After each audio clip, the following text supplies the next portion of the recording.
Hello and welcome to a Wednesday edition of the Osceola Seminole Sidelines. My name is Pat Burnham, and I am joined today by Osceola senior writer Kurt Weiler. Kurt, welcome, man. It's been a while since I've seen you.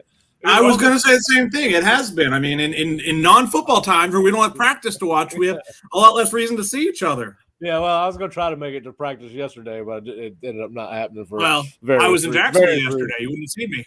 We'll get to it. You were at the game. Yeah. Yeah, oh, okay. I got back about 1:30 in the morning. Okay, I thought you were covering it from tele. Well, that'll make the I was there about that a lot more interesting because I watched everything. I watched just about every pitch on the ESPN Plus ACC on my computer. About 4 of us did actually. We had a really good time. It was a fun game. But yeah, so Kurt's joining us today, and we're going to talk about a lot of FSU related stuff, obviously, but it has been a while since we've seen each other, despite the fact that we live within miles of each other, work for the same company. So, but anyway, good to see you, Kurt, and we got a lot to talk about. We're going to talk about Florida State spring practice number 4, what we've heard, what they're saying coming out of practice number 4, which is second day in pads for Florida State. Also going to talk about FSU quarterback Tommy Castellanos. Kurt's put in a fair amount of time writing an article that he's going to publish later today or tomorrow on Castellanos' journey. And we got going really all the way back to his middle school days. So Kurt's going to talk a little bit about what he's learned about Thomas Castellanos. And we're going to talk a little bit about the quarterback position because Kurt was not a part of the breakdown that Mark and I did last week. So we'll talk to him a little bit about his expectations for Castellanos. Also going to take a quick look at the running back room. As we said last week, we're going to, since we're not at practice on a day, we got practice coverage, but not physically watching practice. We're going to work our way through the position groups one by one. And today we're going to talk running backs with Kurt and potentially Bob. Bob is checking in on the Board of Governors meeting, which I think has something to do with some finance being approved for a supersized big screen TV at Florida State. My understanding is like FSU has saved some actually on the money they were allotted for the stadium renovation, and they're trying to put that towards some jumbotron improvements and trying to get that improved today. Because even if they've already gotten the money, if they're changing what they're using it for, I think they have to get it kind of reapproved. Yeah, so Bob's covering that. He may or may not join us depending on where he's covering this from. I think he actually may be down at FAMU, which is where this meeting is taking place. We'll also talk a little bit about recruiting. Florida State did secure another commitment today this time to its 2027 class. So we'll talk a little bit about that. Got some recruiting updates. Going to tell you about some stories that Nick's working on that you need to go over to theosceola.com and write. And then we're going to talk a little bit about Kirk's trip to Jacksonville and that exciting walk-off win for the Seminoles. So, all right, Kurt, let's jump right into it. Obviously, we're doing the best we can to cover the program to as much detail as we can. And obviously, you and Bob have been to you weren't there yesterday, but typically you're at the post-practice press conferences, although it's been a busy week between women's basketball, baseball, spring football, recruiting. But let's just talk a little bit about kind of what we heard from Mike Norvell yesterday. It seems like the offense jumped out early in this practice and the defense kind of responded on the back end. We've heard that before, right?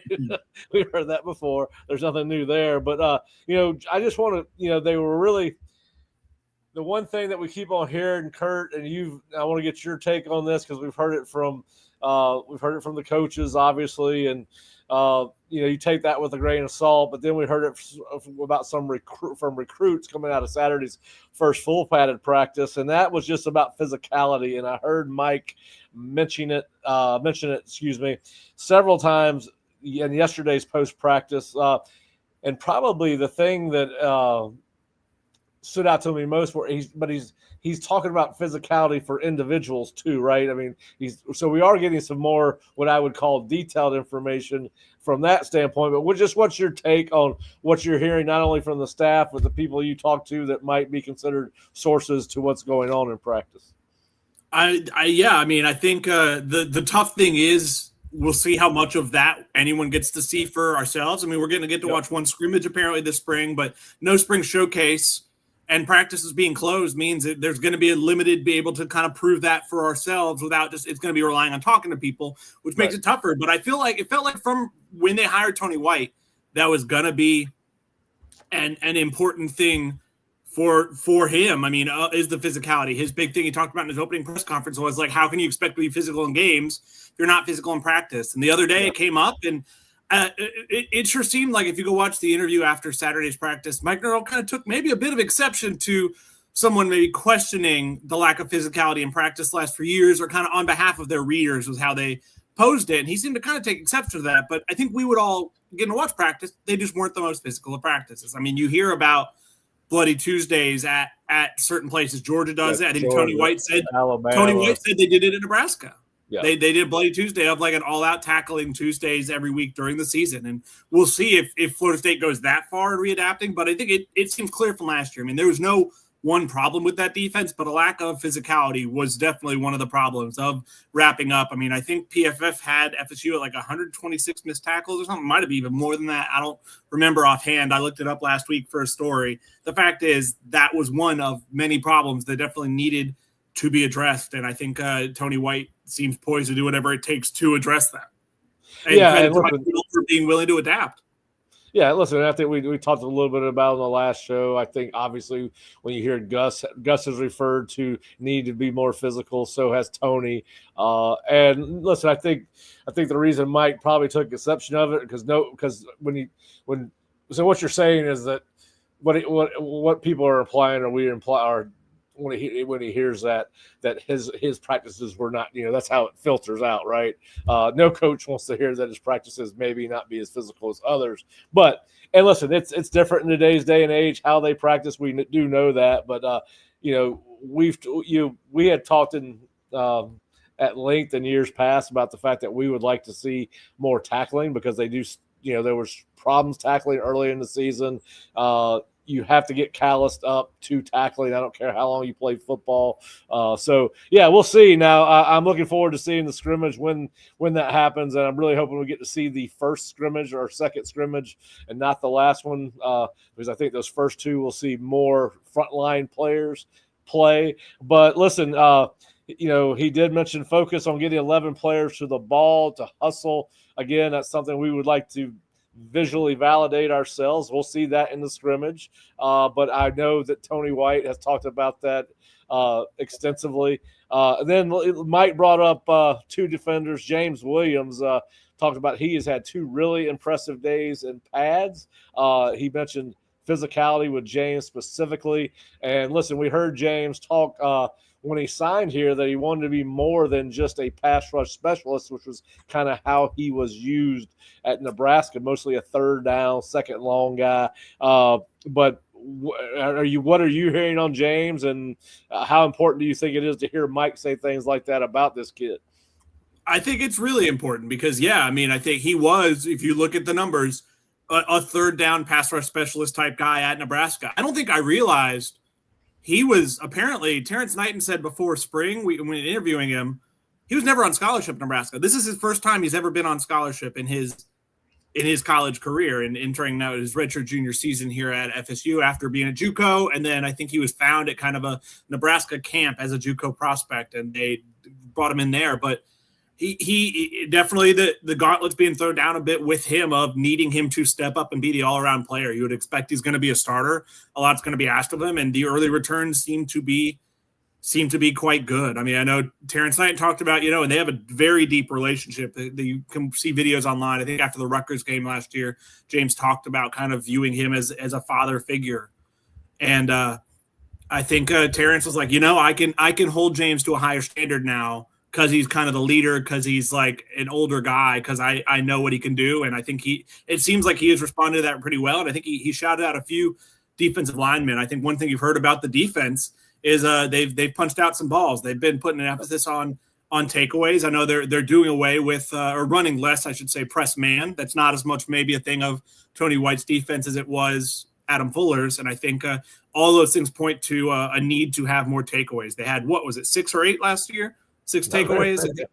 It was not many. That was another thing that needed to be fixed. And it seems like it's getting fixed. And I think the physicality plays a role in that. And guys like James Williams getting after the quarterback could play a role in that. Yeah, and James Williams and Terrence Knight do seem to have a really good relationship. Obviously, Williams followed he and Knight and White from Nebraska to Florida State, and it was funny as they were walking onto the practice field Saturday for the first day of full pads. Williams was walking a little about 10 yards in front of Knight, and then apparently James is more of a nocturnal guy than morning guy, and he was giving James a hard time about not being a morning person as they walked into practice. So that was pretty funny, and I do think there's a backstory that you, like you said, which I would like to learn more about, that those two are particularly close. So that was good to hear, because that was one of the questions I had on James Williams when he signed and he started breaking down the film and saw when he played and the situation. Can he be a 3-down guy, 4-down guy, depending on what the situation is, and that's his goal. And it certainly sounds like, from what Mike said, it was very, very high on that. Now, I think no surprise here, FSU has improved its tight end room, hopefully with the addition of 3 new players, and we'll talk about tight ends on Friday. But where I'm going with this, Kurt, is we heard about Amari Williams on Monday, where Mike is saying that he is taking most of his snaps at defensive end, and I think he is one of the guys that has the few guys on the FSU defense that has the body type that is associated with that jack position. When you go look at the size, length of the guys that were at Nebraska, and also it means he's healthy. But we projected him as a jack going into spring practice when he was not at tight end, and it looks like. And listen, I saw the kid on Saturday morning walking into practice. It looks like he's put on some bulk, which he needed to do. Obviously, played a year early, but just your thoughts on Amari Williams from what we've heard. Yeah, I think so. They updated their weights kind of after tour duty and all before spring. And Amari, I think, was up. He was 219. He played at as a freshman. That's what he's listed at. And I think he's now 230. So that says he's added 11. It's probably not all the way where he needs to be yet. Maybe not where he'll settle, but it's a big step towards kind of, he talked about last year, the bulk he needs to put on to play on the defensive line. I mean, I think he just seems like a guy who makes plays wherever he is. I mean, how quickly he was able to, as an early, like a reclassified guy last year who should have been a senior in high school, and the plays he was making at tight end.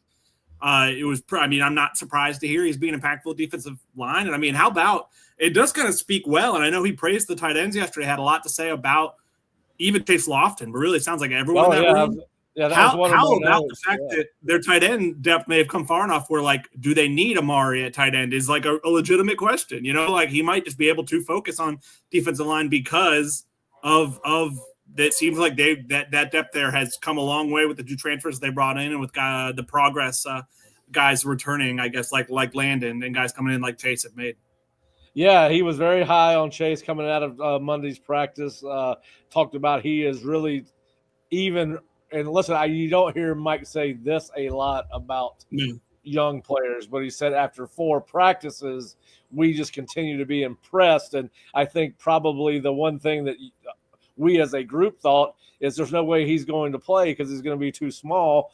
Well, Florida State will use their tight ends in the slot. Now, clearly he has added some additional weight since he's gotten here and will continue to get bigger as he gets into his freshman year. But, Mike typically is fairly reserved on the young guys And listen, maybe maybe he is going to be a little bit more forthcoming on what he is seeing, since we're not going to be able to put our eyeballs on it necessarily every practice ourselves. But yeah, so he mentioned Biscuit being probably in the best shape of his career, which this is his 5th year. You would hope that would be the case. Hope he'd be ready to go. And now or never. Yeah, so then, of course, it's funny. If we had reported this back last year, we would have been in trouble. But Andre Otto has moved to center. Mike mentioned that, and he was one of the few. Now, he did mention as a group on both sides of the ball that he was impressed with the 2 days that the fronts were showing to be I'm not going to say improved, but he was impressed with what he'd seen, particularly on the offense. It'd be hard to believe that they're not improved. But anyway, so Andre Otto is at center, so it looks like that'll be a Luke Petitbon, Andre Otto combo that will kind of help us figure that probably Rizzi's probably working guard center, possibly obviously reading the tea leaves here. So that'll kind of – and I would think that you're probably prepping Otto to be the backup and then let him sit behind Petitbon if he doesn't win the job, obviously, and get him ready for the next year. So, that's a kid that we as a staff have been excited about since last year. It seems like he is continuing to develop. Yeah, no, I think he's the guy who I think you're really glad to see stick around. I mean, you wondered with a lot of people on that roster, especially younger guys, like, are they sticking around after that season? Do they still see the vision? I think it's fair to wonder that. But the amount they did is impressive, and I think Otto is one of the better long-term ones they were able to hold on to for sure, just with what he could bring either this year or in the future or both.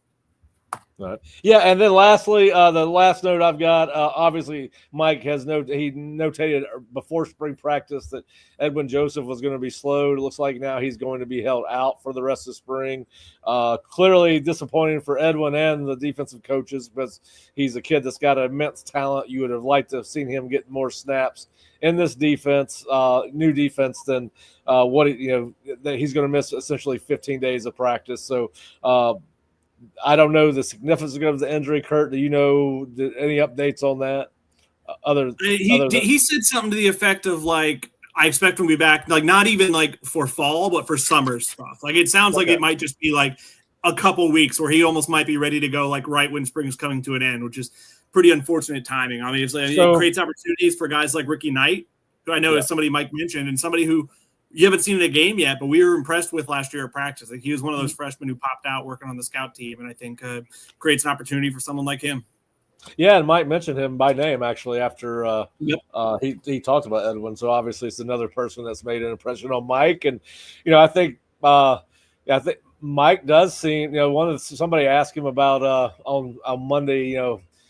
Is his new perspective, meaning not have to run the offense, helped him at practice, and he says it has. So it sounds like maybe this change, giving up the play calling, is something that I'm sure he was probably apprehensive of at first, just because it's you're used to doing what you're used to doing, and it sounds like maybe he is enjoying the ability to go out and coach every position, because we know one thing: Mike is going to go. Even when he was a head coach, the offensive coordinator, and individual drills, he would pop around from drill to drill, offensively and defensively. But most of the rest of the time, he was either with the offense or special teams. So I think that's interesting, and seems like maybe that's gone. That transition's been a little smoother. Did you hear him talk about that at all?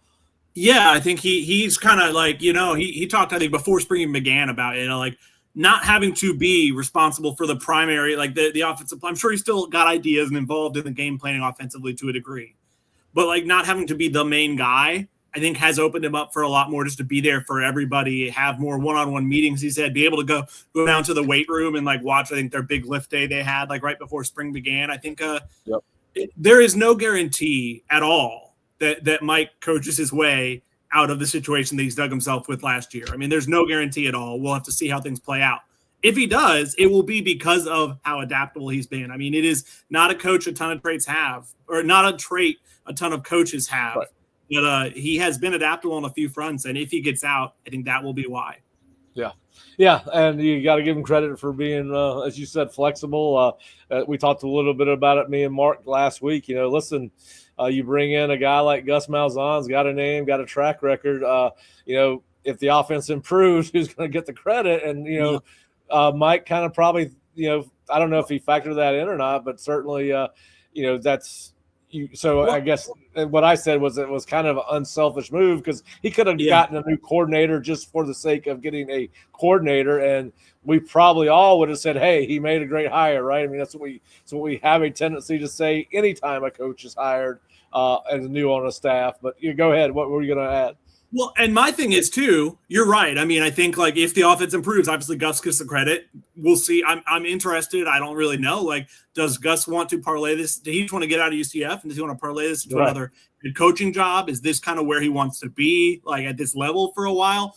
But the truth is, if things go well and if Mike does resuscitate his tenure here, he could easily become the play caller again in the future. Like, I don't think play calling was the biggest issue last year. I'm saying as the year went on, it was a bit of an issue.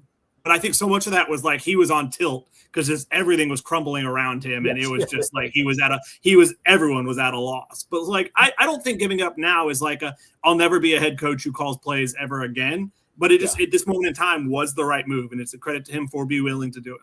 Well, listen, and nobody had a problem with Mike Norvell's play calling before last year, right? Nope. And as a guy that had been around football for a long time told me during the course of the season, he goes, Pat, I just don't think he's got much help on that side of the ball when it comes to game planning and that kind of thing. And so he's got one of the better game planners in modern college football history offensively, a guy that, has had a tremendous amount of success. So we'll see what happens there. But, Mike seems to be enjoying the change and, sounds like it's going pretty smooth right now. All right, so if you're just joining us, this is the Osceola Seminole Sidelines. I am Pat Burnham and joined by Kurt Weiler. We just talked a little bit about Florida State football spring football updates after practice 4. Kurt, we're going to talk now, swing to a story that you are working on now on FSU transfer quarterback Tommy Castellanos. And it's a guy that we've actually, the way the portal works, you don't ever know when you're going to see recruit come full circle. And we actually did a breakdown of Tommy after they offered him as an athlete. I believe it was going into his senior year.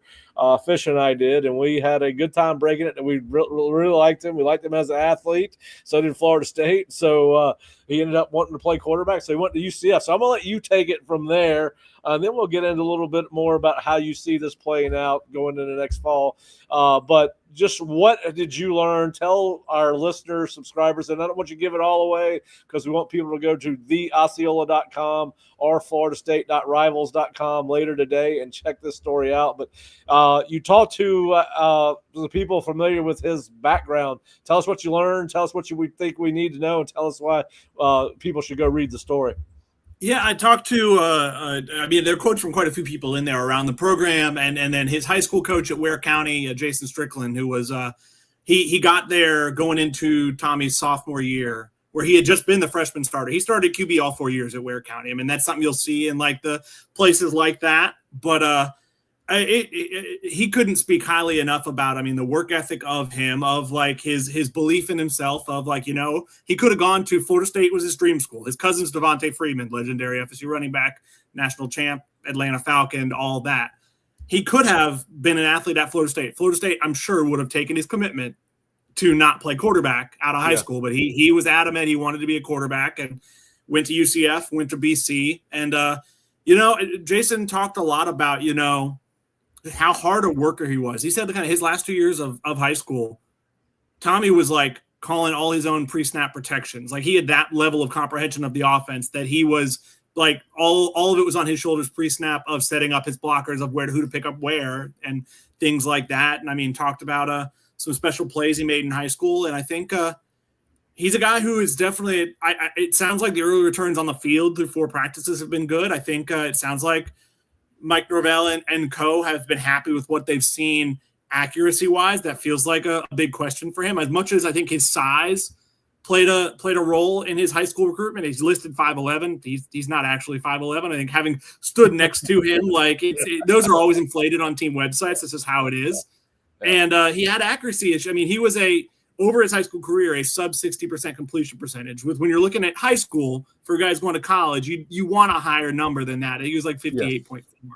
There were obvious red flags. I think it was at that point understandable why Florida State wasn't willing to, bet on him as their quarterback in a cycle. That's just like there would have been some risk to it when you normally only take one QB in a class. But the areas where he seems to have improved. I mean, the athleticism is real. In 2023, he had the third most rushing yards in the ACC as a quarterback, like amongst running backs and all. Like, I mean, only 2 running backs had more yards than him. Yeah. And then the passing numbers improved last year. I think interceptions were way down. He had more touchdowns and about half as many pass attempts. Yeah. Obviously, he had some, I think, other issues with, I think the offense wasn't a great fit, if we're being honest. I think they tried to make him a more pro-style guy. He didn't run as much, and he eventually got benched, and he left the program, and he kind of didn't want to go into that. He kind of like, in his introductory press conference, he talked a little about, I don't want to get into that. Some stuff happened. Like, he didn't want to make it a like throwing dirt situation of like, naming names about what went wrong from his perspective or anything. But he is, I think, impressed on the field. I think he's also impressed leadership wise. I mean, Josh Storms talked about like how he's come into the program and just been a natural leader is like the perfect way to do it. I think you're hearing things. You don't want to make this comparing to last year. You're hearing things about him on that front that you did not hear about DJ. I think it's kind of like I think it feels different on that front of how he's come in and just naturally. I mean, he compared himself like goofy wise, not skill wise, like personality wise to Jameis Winston, of like he's endeared himself with humor and with being goofy. But I think he's also started to endear himself with some plays out of practice. And I think I'm fascinated to see how that plays out. I mean, obviously the thing with him, as much as Gus Malzahn's going to want to use his legs, is always like, can he stay healthy an entire year? And like, it was a good thing for Florida State they kept Brock Glenn, because that is always absolutely a major risk when you're talking about a guy who's probably going to run as much as I would think Tommy's going to. But I mean, his athleticism alone should do wonders for not even taking into mind like the revamped offensive line, the run game of just like the threat that FSU didn't have of a running quarterback last year that it had all the years before with Jordan Travis. I think opens things up before you even get into his skills as a passer or anything like that. Yeah, and I think definitely the running game is last year was probably the opposite. It was what little offense we saw, the passing game probably opened up the running game. Offensive offense. But yeah, so the next year is certainly going to. I think the running game and will open up the passing game for Tommy if they're successful. Listen, I think that probably the encouraging thing I've heard, I have not heard a ton about him making plays with his legs in practice, always downfield throws, which is good. I think good to hear because we know what he can do with his legs, right? As I've said, the question with Castellanos is there's no doubt he's going to be electric. It's whether he's going to shock his own team or the other team with what happens because of the turnovers. But Kurt, you and I sat at Boston College 2 years ago, and we saw what a good Tommy Castellanos can do. I mean, he almost knocked off that 13-1 team, and if not for the fortune of a bounce off Keon Coleman's leg on a punt to the sideline that went out of bounds instead of inbounds, and they would have given the ball back. I think you wrote an article in that game. He had 400 yards total offense. I believe 305 passing, 95 rushing. We've seen what he can do. So just to give you a quick, and we've talked a little bit about the fact that it's very important that Brock stayed and stays past April because of what you just said. What they're going to do with Castellanos at quarterback, probably run him more. And listen, the facts are the facts. Last 2 seasons, Florida State has used 3 different starting quarterbacks in each of those seasons. So people got upset with us Monday because we talked about Brock, because y'all had written an article about Brock. So why are we talking about Brock? Well, I think Brock's going to have a chance to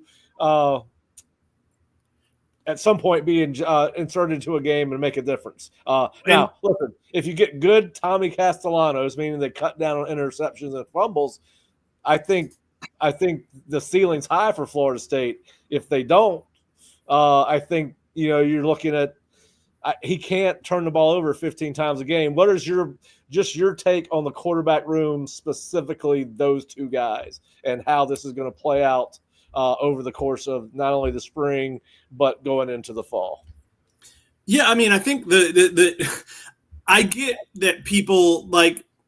I think it was proven with all three quarterbacks they used last year. There was no quarterback with the pieces around them who was going to have success last year. Like, there were some concerns with Brock. There are some undeniable concerns with Brock, but I think Brock is worth talking about. I mean, if for no other reason, then let's be real. I think it's great. I think it's applaudable in today's college football, especially in today's quarterback world, where like you look at Luke Kromenhoek, just 1 year here and gone. Like, for Brock to be back, I'm not sure I expected that going into the offseason, but his interview, if you haven't watched it, is worth watching, just from him talking about, like, still believing in the vision, like loving it here. Like, he hasn't been thrown off that he can have success here whenever that may be. If that were to be this year, if he were to get thrown in through injury or whatever, or if it were to be next year after Tommy Castellanos is gone. I mean, I think it's a big deal that they held on to him both for now and the future. I think losing both him and Luke would have been devastating, and your QB room would have been in pretty rough shape coming into this spring. It felt like you almost would have taken another transfer willing to be a backup in the spring window, and you wonder who that would have been. But I'm curious. I think this offense, honestly, maybe an even better fit for Brock than the last one. I think he said something as much. I mean, we've seen his athleticism sometimes almost too willing to take off or take hits he shouldn't take. And that Clemson game, he took the hit late in the game. I remember, even when the game was kind of like over, there was no reason to be leaving yourself open to hits like that. But he has that. He's faster than you think. I think we tried to tell people that going into last year, and I think you saw it a little bit. So I'm curious to see how it shakes out. I mean, I think I don't think Tommy Castellanos was promised a starting job. I think we all presumed he will be the starter, and if healthy, I think he will be. But I think it's entirely possible we see both of them in some capacity. And I think having that secondary option and not having to resort to either Trevor Jackson or a true freshman in Kevin Sperry, I think is a big deal. Nothing against those guys, but just and if you're going to be heavy in the quarterback run game, I'm fine with using them both anyway, right? I mean, Brock can run listen, I still say, and this even goes back to DJU now last year after looking at the totality of last year. I don't know how fair it is to judge how much you can judge the quarterbacks, because every time they went back to pass, they were literally running for their lives. Do I think that Brock was the answer to what FSU's issues were last year? No, but I don't want to. I'm not going to be down on him because of what he was playing behind. I mean, I'm kind of going to. Hey, let's see how he does with a veteran offensive line. Let's see how he does in a new offense. Let's see how he does with a new voice in his ear, Gus Malzahn, right? I mean, those things do matter at all positions. We were talking about, I can't remember who we were talking. We were talking about the offensive line group as a whole. How will they respond to a new voice and Herb Hand? So anyway, I think it's going to be fascinating. Now, I do think that I agree with you. Tommy is the starting quarterback unless injury or turnovers become an issue with him. But I do think that it's important that Florida State does have an experienced veteran, and which is what Brock will be going into next year behind him. And it's going to be interesting, and I think it's going to be fun to watch this offense, particularly with those two guys and their athleticism at quarterback. I think it's going to be fun to watch. All right, so let's dive in. I do want to ask you this question, because I asked Bob, and I didn't even think of it until we were in the middle of the conversation. The day that the quarterbacks talked, I cannot remember the last time that two quarterbacks talked on the same day, right? And typically, I don't remember DJU and Brock talking last year on the same. Now, I could be wrong. Do you read anything? They may have. Okay. All right. So if it wasn't last year, I feel like a normal spring or preseason thing the last few years has been on the same day we got Jordan, we got Brock and Tate or whoever. Right, so I think they kind of try and make a point of it feels like a bit of I don't want to say an appeasing tactic, but I think it feels like a way of saying like, like we are more than just our starting quarterback, like I think it is like, and like I enjoy, I think not a lot of schools get to talk to a guy who we're projecting to be the backup quarterback. Yeah. I think he'll often like he could get thrown in the fire and he's never talked to the media. I think Brock has talked a lot, both before and since he's been an on again, off again starter. And I think that's helped him. I think he's more comfortable with us now because of it. Yeah. It was a good. If you go watch the interview from Saturday, if you haven't, it's worth your time. I read it. I didn't. I will go back. It's worth your time. Everyone watch it. All right. So let's move to the running backs. We have not talked about the running back group as a whole. It is a group that is going to be, I guess you could say, it's going into the season somewhat unproven. You lose Lawrence Toafili. You do have Roydell Williams, and what I mean by unproven is that Florida State. Roydell did play a lot of football at Alabama, but missed most of last year due to an injury. I think the first 3 or 4 games that he was done. Cam Davis is back for his sophomore year.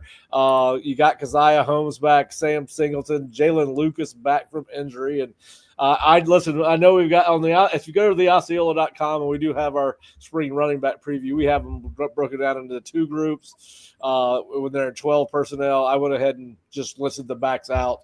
Obviously, Usman Cromaz is not enroll until after he graduates, so that'll bring a 6th guy in. But Kurt, what do you make of the running back room? It seems to me about as much as any position to be wide open this spring. I definitely think like you've lost your proven commodity in Lawrence Toafili, and I think you have a lot of guys who could fill the role, and I think this spring's about who rises to that opportunity. I think Roydell, like I wasn't blown away by his first few games, but again, I wasn't blown away by much behind that offensive line, and that offensive line was a massive handicap of the offense as a whole, but especially I felt like most notably the run game, because we thought the run game was going to be that team's bread and butter. We thought the offense would be fine because the run game was going to be able to set up the pass game. Like I think we think this year, but I think we have more reason to think that's the case this year in terms of the revamped line and Castellanos and all that. You got the 4 new offensive linemen that started. Yeah, you should be. It's got to be an upgrade, right? It's got to be better than it was last year, even if you didn't have that. But yes, So I agree with you on that. You get Jalen Lucas down back, 7 pounds. I think it's a big deal. Yeah, I think that is a big deal. I think it's impressive to see. He's only about 6-7 months removed from the knee injury. I think it's pretty.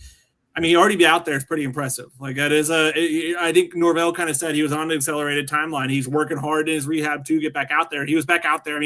For the end of tour duty, I think at beginning of this month. It's an impressive recovery, and probably not entirely surprising for the kind of freakish athlete that he is, as fast as he is. But I think Cam Davis, I think I want to say, we talked to him, I think after the first practice of spring, and it seems like he learned a lot as a freshman about, what it takes to be successful at this level. I think he, as much success that he had in high school, as highly rated a recruit as he was, thought he would just be able to come in and be successful. And I think last year, not that, again, a lot of it was his fault that I don't think he was the most successful, but I think it showed him what it's going to take. And I think, he's came into the offseason with that. I think he's down 7 pounds and said he even wants to lose a little more, but he still looks like a monster. He's just a little more trim of a monster now. And I think that'll help the burst, because it felt like a little too often last year he got blown up around the line of scrimmage, and he got a few yards because he was good at falling forward, but he wasn't hitting the hole consistently enough. And part of that maybe is he's a converted quarterback. He didn't play running back until he got here. But I think he talked about, I think my vision's better. It's the work ethic has been praised, and I think he's gotten off to a nice start in spring. And I think he's a candidate. And I think the lost guy in this room who's still here is Keziah Holmes. Keziah has always made the most of his opportunities. And I wonder how he fits in, because it feels like he still being here is another guy who's a credit to him. And you kind of hope he's rewarded for sticking it out and kind of being the outlier in today's college football. Yeah. Then you got Sam Singleton, who saw the speed against Duke with the return for a touchdown. We saw that on high school film. He's got great straight line speed. So I think it's got a chance to be a really good room, particularly behind a revamped offensive line that brings in 4 starters and a couple of them multi-year starters from their previous school, all Power 4 schools. So listen, I think it's got a chance to be a really good room, and we haven't even brought Croma into the conversation yet. And, I don't know who put it out there, but he's been named to, I guess, it's like a Agent of Change award that they gave out. He's got a chance he's put on a list of freshmen that have the ability to come in and make an instant difference. It's true. Yeah. So I can't wait to see what he brings to the room. I know that obviously what they did to sign him was unbelievable, flipping him on National Signing Day. So him and Cam Davis are boys. They go way back. So Pete, to answer your question, how does Croma played in? Listen, he's a big back. I think that he's probably he's a versatile kid that's what Mike likes out of his back. If you go back to his time at Memphis when he had the 3 guys that are in the pros now, and their names escape me. Antonio Gibson was one of them. Daryl Henderson. Daryl Henderson. There was one more. His name. But anyway, he's kind of one of those guys, and I think that what we're going to see is, we'll find out whether he's more of a power back or he's got the ability to do both. But with where Florida State is with its running backs, like we said, we think it's wide open with this group. I think he's got – and listen, if he's as good as advertised, he'll have a chance to play like Cam did last year, right? It will – nobody knows how these guys are ultimately going to progress once they get to college. But, he certainly seems to be the kind of kid, physically 6'1", 215, will probably be bigger than that by the time he enters the season because I think he's coming in May, so he'll have 3 months on campus before they open the camp. So, listen, I think he's got a chance to play because he can do so many things. He's good out of the backfield catching the ball. I think he's a guy you can line up in the slot. So, listen, I'm looking forward to seeing him because he comes with a lot of fanfare. I'm as excited to see him as we were Cam last year when we were excited to see Cam finally get on campus and put on the pads after all we'd heard about him. It's not easy to play as a freshman, but I do think running back is near the top or maybe at the top of positions where it's easiest to get on the field as a freshman. Particularly when you're as physically developed as Croma. Yes, it kind of reminds me of the kid that signed from Orlando that went out and played early for Texas last year that Florida State offered. I cannot remember the kid's name. Oh, anyway, he got hurt. C.J. Baxter. Yeah, so C.J. Baxter went out and played right away, and you've seen it happen at Georgia multiple times where they have a kid as a true freshman that ends up playing integral role in their philosophy. Now, I think in their system, I think what's going to be interesting is I remember when Usman came out and started after his last visit last July, and I was talking to someone within the program. They said, yeah, he likes it because our offense is exactly like his high school offense, almost to the T. So then they bring Gus in. But listen, I think Gus helped him nail that down, to be honest with you, because he knows they're going to run the ball, right? I mean, that's what Gus wants to do. So I think that – but, yeah, Pete – Gus also knows how to win some big recruitments. He showed that at Auburn. Yeah, well, you beat him out for you, Georgia and Auburn out for that guy, and you brought Auburn out for Shamar Anu, right? But so anyway, I we'll see how he fits in. I think he does have a chance to fit in, Pete, and I think that listen, he was a priority recruit for a lot of colleges, and great job by Florida State to get him. All right, so what we're going to do now is we're going to take a short break. We're going to come back with a little bit of recruiting. Then we're going to talk with Kurt about his trip to Jacksonville and tell us what it was like to be there for that game, because it was listen, I don't watch a lot of computer baseball. I don't watch baseball on the computer. I don't watch many sports on the computer. But I watched that one last night, and it was fun. So we're going to talk a little bit about recruiting, the new commitment, then Kurt, a little bit more on the baseball team, and we haven't talked a lot of baseball over the last week, so he's going to kind of give us a general update too. But we'll be right back in about 60 seconds. Hey, Seminole fans! Alumni Hall is your ultimate FSU shopping experience and has moved to a new location off Timberlane Road in Tallahassee. Shop FSU gear from Nike, Champion, New Era, Yeti, and more. Alumni Hall has Seminole gear for the entire family, plus accessories and gifts. Spend $150 and you'll earn $10 off your next purchase with their Hall Pass rewards. Stop by their new location on Timberlane Road near REI or shop anytime online at alumnihall.com. Alumni Hall, where Seminole fans shop. Finding an experienced lawyer you can trust is crucial. With over 50 years of combined litigation experience, the attorneys at Mowry Law Firm are dedicated to providing our clients with exceptional legal services, focusing on car and trucking accidents, premises liability, and wrongful death. Call 904-824-7799, MowryLaw.com. Welcome back to the Osceola Seminole Sidelines. I am Pat Burnham, and I'm joined by Kurt Weiler, senior writer for the Osceola. And if you've missed the first part of the show, go back. We've had a fascinating conversation about Tommy Castellanos, FSU's quarterback. Kurt spent a lot of time working on an article where he talked to his high school coach, and it'll be at theosceola.com or on floridastate.rivals.com and or floridastate.rivals.com later today. But good.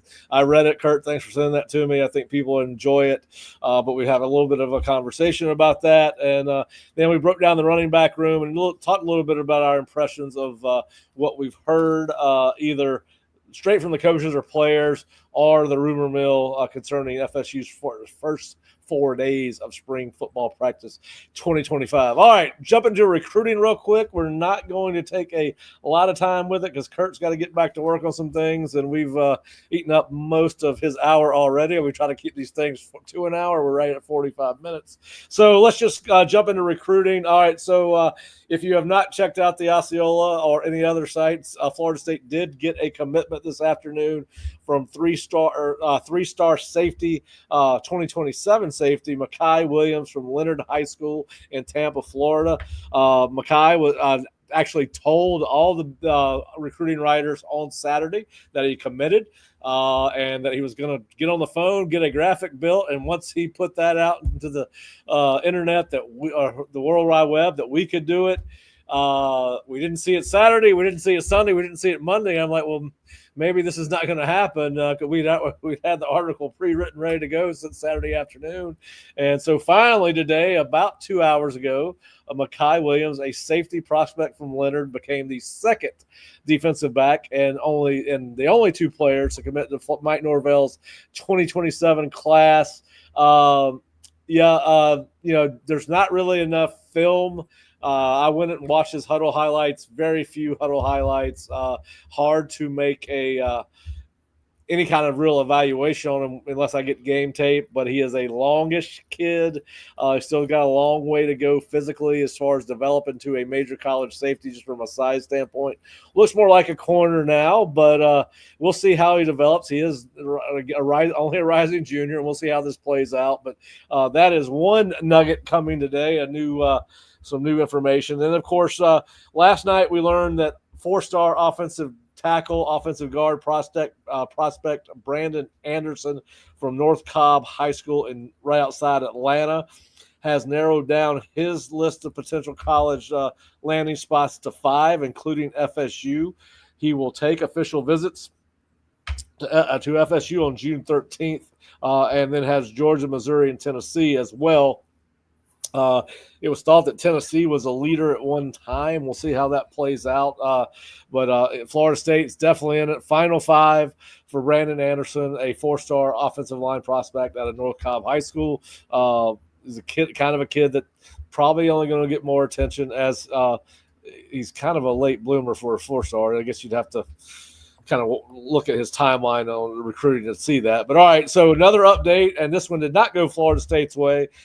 They had been recruiting a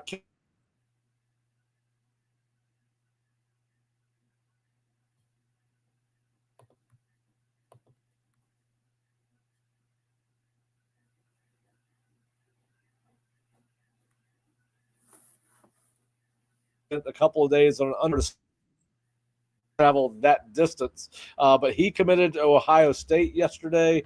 So we'll see whether he follows through on his scheduled unofficial visits, which obviously included Florida State. So we'll see how that works out. If you want to go to the Osceola.com, I am not going to get into a lot on these kids because Nick has invested a lot of time in their stories. But there are stories on Lee County safety Lashia Jackson.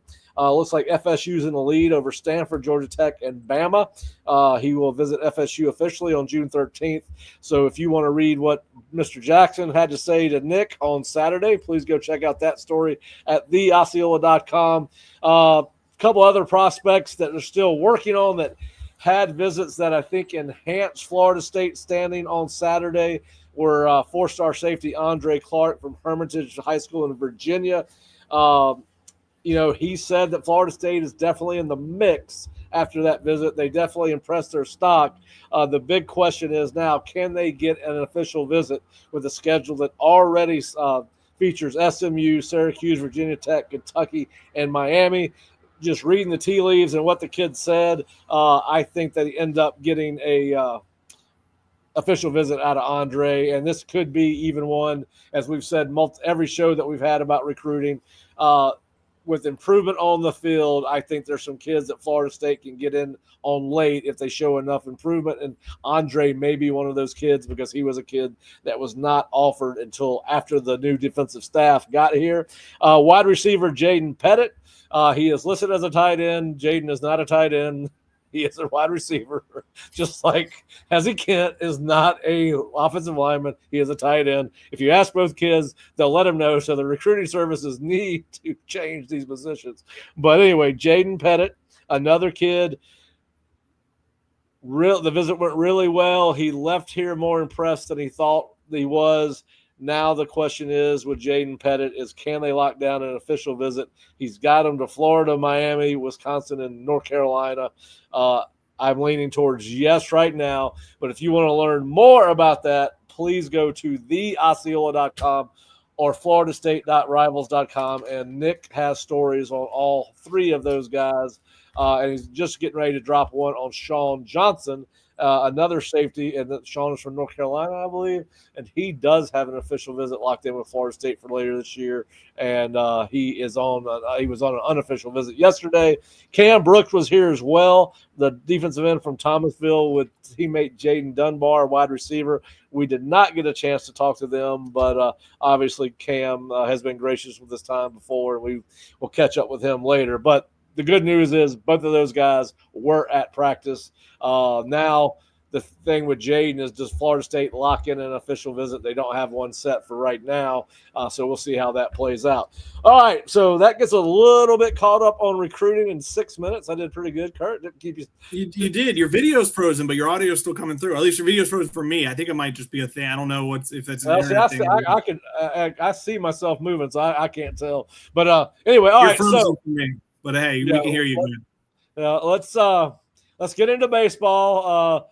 That was first of all, what a great weekend series at Miami. We talked a little bit about that, but you actually did most of the coverage for us. So we get a little bit into that. That was a night. It was always fun. The way I feel about it, since I don't cover baseball, I can cheer for the baseball team. So it was real fun to see the 10-run rule on Thursday night against Miami, and then of course. Yep. 3-2 going into the bottom of the ninth inning last night. Down, no, was it 4-3? Top of the ninth. Yeah, they were up 3-2 going top nine, then down 4-3 going to the bottom. Yeah, down 4-3. The pitcher for Florida towards the end of the game, Clemente looked like he was going to close it out. Then all of a sudden, FSU's bats woke up, and I don't know how many. I did the research on this last night, Kurt.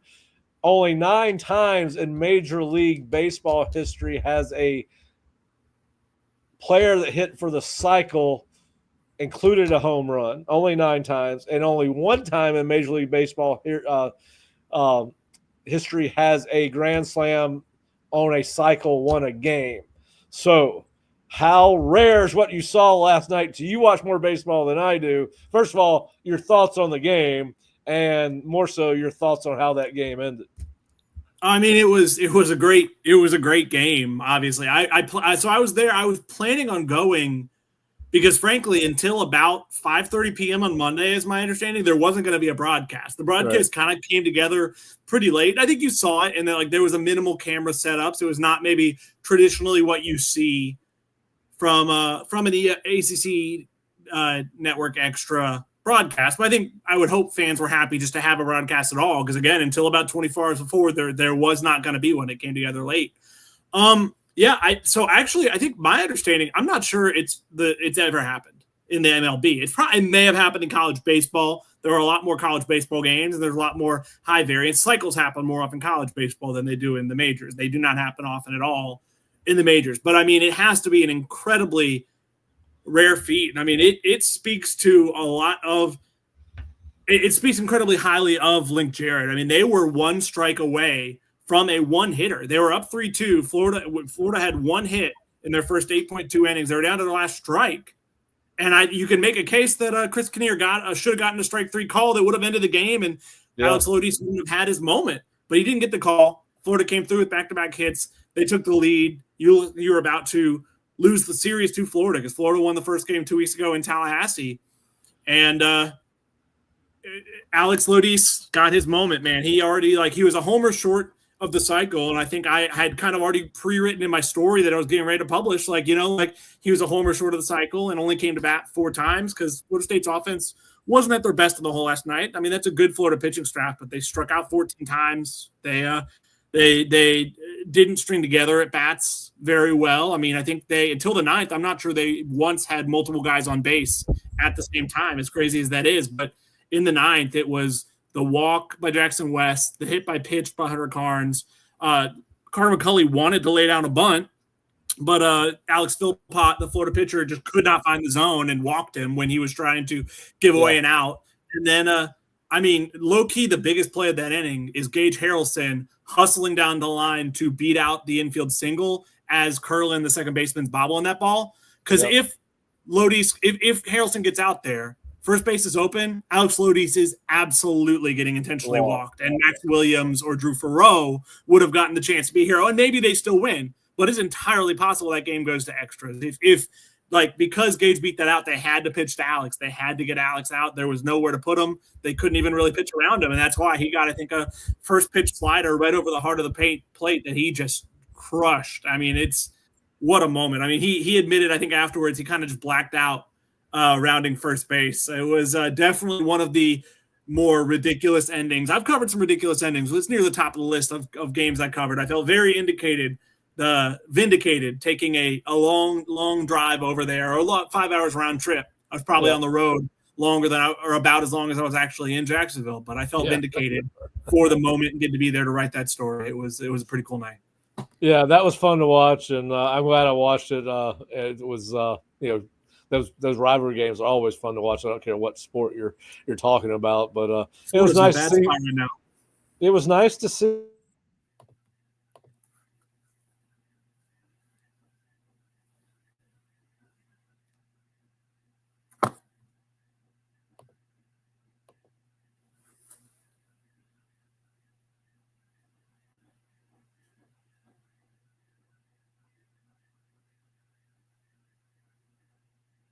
You don't see many freshmen hit the ball like Miles does. Just what are your overall thoughts on the team? And then having, they've gotten, the freshman that they put out in left field, he hit 2 home runs his first start against Miami. Bailey's hitting the ball all over the place. Just your overall thoughts on the baseball team as it gets ready to head to Notre Dame this weekend, as I think this is the first time Link's gone back to South Bend. Is it the first time? I think that's right. If anything, it would have been 2 years ago. I don't remember if he did in the first year when kind of the season had already gone off the rails, but I think you might be right. I think it's possible this is kind of the homecoming for him. My thoughts are really they've impressed me a lot. And here comes the heart of the schedule. Not this weekend, but next week they got, I think, Jacksonville and Tallahassee, and then Wake Forest comes. And if you're a Florida State fan, you are lucky that all the great matchups this year. Last year, they were all on the road. You went to Wake, you went to Clemson, you went to Duke. You didn't get the premier series at home. I guess the payoff for that is this year. Wake Forest is coming here. Clemson's coming here. North Carolina's coming here. Virginia's coming here. Virginia is struggling. They're not in a great spot right now. They were the preseason number 2 team, and I think they're 13-12. They've lost 5 in a row.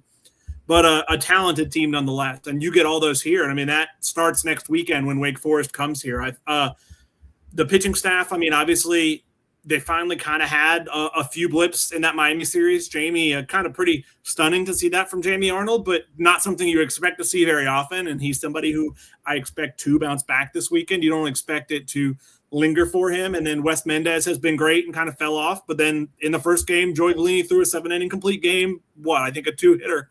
Allowed 1 run on 2 hits over 7 innings and threw a complete game. First for FSU since 2018. The lineup they lost 2 first-round picks, and they lost 2 other guys who they could take in the 3rd or 4th round. They lost, I think, 4 guys were drafted from last year's lineup in the top 4 rounds. It is not quite as good as last year's lineup, but man, the fall-off is not as much as I thought there would be. I mean, they mash. Alex Lodi's what he's given you, hitting, I think, 470. Over 470, 24 games into the year is pretty ridiculous. We're basically almost at the halfway point of the regular season. I think they'll cross it this weekend, and he's approaching 500. Like another good weekend, he'll be on the doorstep of 500 at the halfway point of the season, which is nuts. But Miles, how much of an impact he's made right away. Hunter Carnes feels like he's coming around. Drew Farreau, the start he got off to, and he still has those moments. He's kind of moved up to the 4-hole. Gage, they found a great leadoff hitter in Gage Harrelson. I mean, for all they lost, it speaks incredibly highly of Link Jarrett, both at the lineup and defensively, just how good they've been. I mean, it is something to witness, and it definitely speaks well of Link and how good a coach he is. Yeah, speaking of some of the guys they had to replace, I believe I saw it earlier today. Oh, yeah. Cam Smith was the last year's 3rd baseman who made the opening day roster for, correct, I believe, the Astros. Yep, playing right field. He started playing right field like a week or 2 ago because they wanted his bat in the lineup that bad. And yeah, he is going to be on the opening day. I think MLB.com said it's the 3rd fastest a position player has ever gone from getting drafted to making an opening day roster. He only played 32 games in the minors. Yeah, clearly. Then I'll end with this. But congratulations to Cam, obviously, because you don't see a lot of guys go. Well, maybe in baseball more so than any other sport, but that's going straight to the starting lineup. But on that, that team that's been strong for years, outside of the little garbage can thing. Listen. You just mentioned the meat of the schedule, and obviously Florida State's a good team. They're ranked number 4 in I guess there's Division I baseball, or I don't know what I don't know if it's not AP or whoever. But anyway, they're number 4 in the nation. But you mentioned the fact that they're getting ready to get meet up Division I. Okay. Yeah, D1 baseball. D1 baseball. All right, that's what it's called. All right, so they've taken on Miami, they've taken on Florida, they've played some good teams already, but and they obviously look like they're going to be a contender this year. At what point in the season are you going to say, all right, we definitively have a really good idea of who this baseball team is, or have we already gotten there? I mean, we're getting close to it just because they're coming up on the halfway point. But I think those first couple series against great teams, I think, will be that kind of final bit of confirmation you need. I mean, obviously, they did better last night against Florida's really good pitching staff, but they struck out a lot, and they didn't have a ton until the 9th inning. I think they only had 3 runs on 5 hits through the first 9. And the last time against Florida, they struggled at the plate with Evan Kress going down in that game. So I think I need to see them a little more against top-level pitching. And I mean, they got Wake Forest, then VT, then Virginia, then Louisville. I mean, it might be a little while before I buy them as when you have pitching as good as I think their pitching is, and when the lineup is capable of doing what they're doing, I mean, I think they have the attributes absolutely of a team that can win the national title. It's about peaking at the right time. And obviously, I mean, you almost don't want to be peaking now. And I don't think they are per se, but I think they are capable absolutely of being that team. Oh boy, they can hit the ball. I know that. I mean, every time I turn on the television, it looks like a ball's going out of the park at either Mike Martin Field or somewhere, wherever. Well, certainly Mark Light Stadium. They were going out of Mark Light Stadium like crazy. All right, so. Yeah. So, all right. So, Kurt, we're going to wrap this thing up. Thanks for taking an hour out of your day to kind of meet with us. I know you were trying to get the Castellanos story finished, and this is kind of our call to action segment as we sign off. Kurt's article on Castellanos, which we've already talked about twice. I think you'll really enjoy it. I've read it before he posted it. It's got a lot of good background stuff on Tommy and his football journey, and is going to be an integral part of Florida State's success next year. And so I think reading that kind of background information gives you a better appreciation for the player. So I would check that out. Kurt's going to publish that either later today or tomorrow. But anyway, go to theosceola.com. And just in case he has not published it by the time you go, particularly if you go right after the show. It's about to get published. Yeah, you can definitely check out a ton of information. We've got our commitment story on Mekhi Williams, the 2027 commit, an update on Amari Thomas, who is committed to Florida State's 2026 recruiting class, an article on Luke Pettibone, the transfer center. Jaden Pettit is a kid that Florida State would like to get in on an official visit. He talks to the Osceola a little about his unofficial visit. We've got Kurt's game story from last night. Jerry just dropped the story on the taxes athletes are responsible for paying in the NIL era. So that you'll find that interesting if you like the NIL research type thing. And then, of course, other recruiting articles, as we've talked about earlier, but a ton of information, obviously a lot of activity on the boards at theosceola.com. If you're not an Osceola subscriber and you do like what you read in front of the paywall, we would ask that you please give us a try and subscribe to the Osceola so that you can get not only our free content, but our premium content as well, and get access to the boards, which are always fun to be on. If you're not an Osceola YouTube subscriber, please hit the YouTube button, subscribe button before you leave, and hit the notification button so that you will get updates to when we do live shows or tape shows. Right now, outside of special shows, we are going to be with you every Monday, Wednesday, and Friday at 3. We try to keep them to an hour. If we got more to talk about, we got enough guests, we'll go beyond that. But we do appreciate you guys watching, listening. And then, of course, you can follow our podcast on either iTunes or Lipson. I can't remember the name of it. But anyway. Wherever you get your podcast. Yeah, wherever you get your podcast, the Osceola. Check us out. We appreciate you listening. Kurt, thanks for jumping in, and we'll talk to you soon, bud. Thanks for listening. All right, guys. Have a great day.